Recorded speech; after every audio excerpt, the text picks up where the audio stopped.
Only a couple short days away until the actual NFL season begins. Thanksgiving right around the corner, and nothing better than avoiding family by watching meaningful football.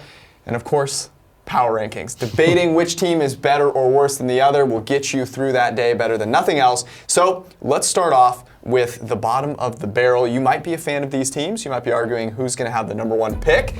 The Raiders, the Cardinals, the Giants, all of those teams in good shape, but the current leader in the clubhouse are the San Francisco 49ers. How do you see that shaking out in the end? Yeah, I think, the Niners have, some winnable games coming up for, this weekend, for example, against Tampa Bay. So they have to be careful not to Nick Mullins their way into like the third or fourth pick. My personal favorite right now, to take that number one pick is the Cardinals, only because, they just lost to Oakland. It appears that, seemingly anybody can beat them at any particular time. They've done better with Byron Leftwich in terms of like yards per drive, points per drive, and they're still like last or second to last in the NFL in terms of offensive efficiency. So if you can't score points in the NFL, you're not a sure thing to beat anybody. And so I think that team needs a lot of talent to rebuild. So that would be my pick for the number one pick right now, given as they lost to Oakland last week at home. Do not underestimate Kyle Shanahan. He's the best coach of this group. I have faith in him to get it done. Heading down the wire there. Let's go to some teams that might actually believe they still have some sort of a chance of making the playoffs. You've got the Lions, the Broncos, the Jags. Where, if anywhere, do those teams have any hope of jumping into that maybe mid-tier of teams? Yeah, I think it's very improbable for a lot of these teams. Detroit, for example, they're third or fourth in a division that where the top two teams are clearly going to gobble up 90 to 95% of the chance to win that division. Denver, same thing with Kansas City and Los Angeles, and Jacksonville is the worst team and I think the worst division in the NFL. So I think none of these teams are really looking at the playoffs. And, I think that they've, weirdly won their way, Denver and Detroit last week, for example, won their way out of the number one pick here. So, I don't know, they're kind of in purgatory. They're probably going to be picking anywhere from like 7 to 12. Yeah, this is a brief reminder with respect to the Jaguars that defense is not something that generally stays consistent from season to season. Quarterback play, however, tends to do so, and when you're not playing with a big lead all the time, can expose some things. Despite Leonard Fournette coming back, they were unable to beat a team that ran for 26 yards. Going into 20 through 11 here, the former Super Bowl champion, Philadelphia Eagles, show up at 11. It's been a fairly precipitous fall for them, but let's start at kind of the back end here. Houston, Tennessee, Indianapolis, three teams bunched together. Interestingly, the team in the back of that group currently leading the division there. So how do you see those shaking out as we go forward? Yeah, Andrew Luck is simply playing better than any of the quarterbacks on those teams. And you look at Deshaun Watson, he's had a very, I think encouraging season. He's still generating more turnover where he plays than big time throws. He kind of Brett Favre in his way of keeping both teams in every game. We saw that with Washington, Washington covering despite, turning the ball over, a lot, missing kicks, those kinds of things. So I think it just comes down to the quarterback. I know that, Indianapolis probably would like to have had that game against Houston in week 4 back, when they lost in overtime. But I do think that they still have a chance to win this division. And if they do, they're probably going to be the most viable team from the AFC South come playoff time. I'd like all the times that I went for it and didn't get it back as well. Unfortunately, it doesn't happen. But going forward, it is interesting to note how we view those teams, because should it come down to the wire and we think the Colts are better, it's a piece of insight that you'll want to have, and you can make use of it by heading to MyBookie.ag, where if it's playoff futures, if it's action, whatever it is, they probably even have curling on there. Regardless of what you're watching on TV, they can make it more exciting and more interesting.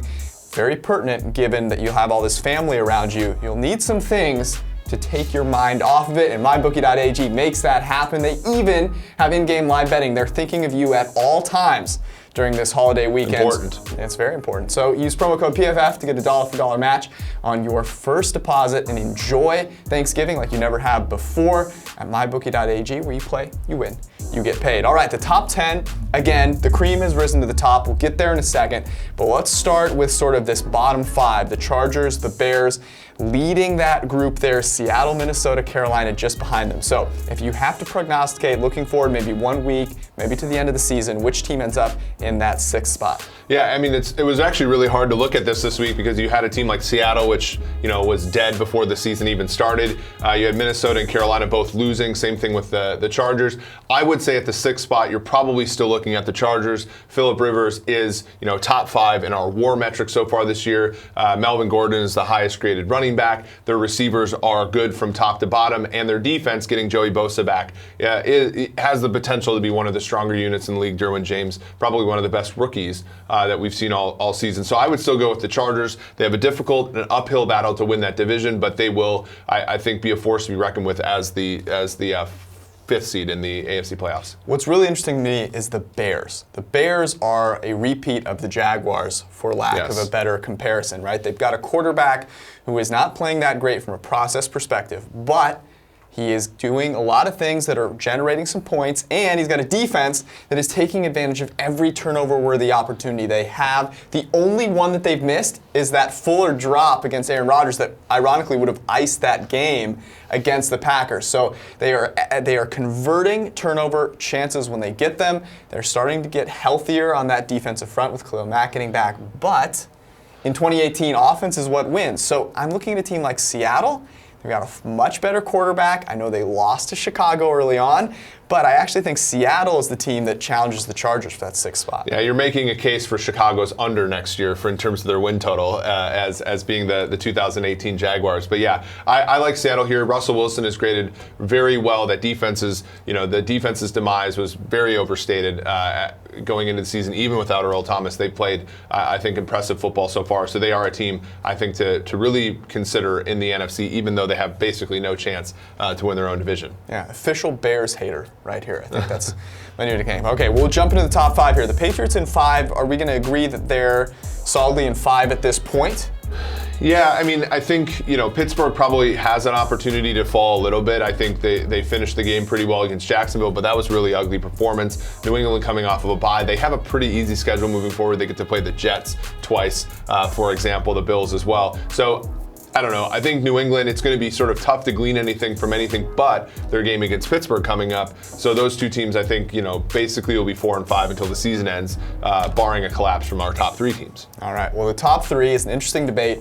We picked a side that we thought was going to end up in the number 1 spot this week. You went with the Saints. They are number 1. Why? I mean, to me, I just think that Drew Brees is playing better than any quarterback in the NFL right now. He has less than 1% of his throws are turnover worthy. He has the lowest rate of negatively graded throws. We know that that's the most stable statistic that a quarterback has. Their offensive supporting cast is generating a ton of value. Michael Thomas being the first, obviously Alvin Kamara out of the backfield. He's facing pressure at one of the league lowest rates. It's just one of those things where the passing game is so important, coaching is so important. And I think the Saints don't necessarily have the biggest edge in those 2 spots, but they do have, I think, the league's best at both of those places in Sean Payton and Drew Brees.